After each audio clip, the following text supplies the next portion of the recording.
Blimey, it's been hot today, too hot to do a fat lot. I think it's about 38 centigrade, which is like 90 Fahrenheit. It's quite cool in the garage. So I've been doing a little bit on the looking at the horn bow and reading my Carperit's book about what you're supposed to do.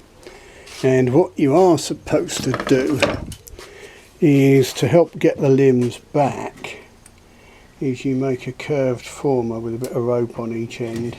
You bind it on sort of this end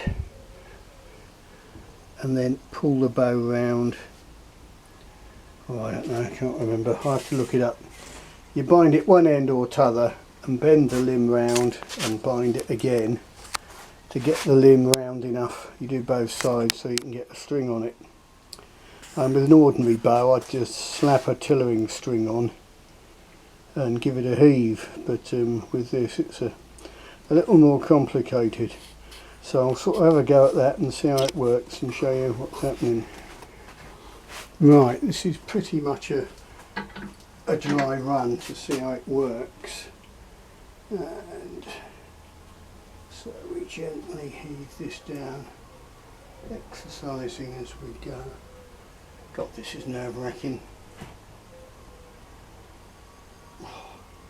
This is so out of my comfort zone and bears no similarity to anything I've ever done on a bow. I think I've got too much bend there, I want it more here. So let's try that. And again, the shape of these bits of wood, they're just what's technically called guesswork.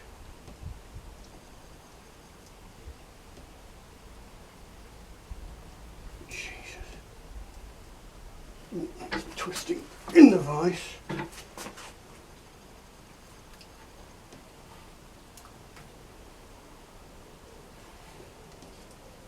Now I'm supposed to do both of them.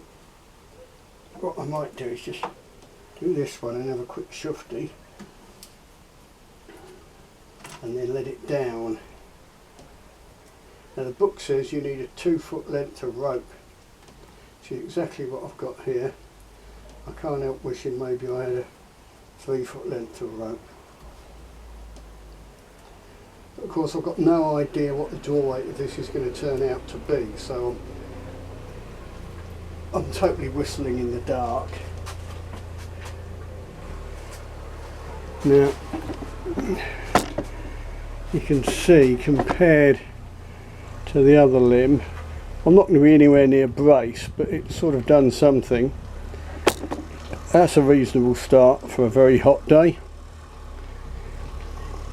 I think I might call that quits for now. We'll perhaps get the other one on. Yeah, sod it, I'll get the other one on and we'll have a look at that. Right, well, that's done that.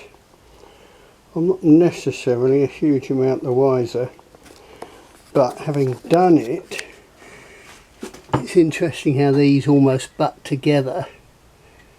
So if I wanted to get it bending back further, I'd have to have the tighter bend here and end this shorter. So I might cut off this tip, perhaps bring this round a bit more like that. I don't know. We'll see. It's all that's just odd scraps of pine. But you can see I'm not going to be able, there's no way I'm going to be able to string that at the minute. But it's closer to being strung than it would have been before. Slow and steady. It's all a learning process.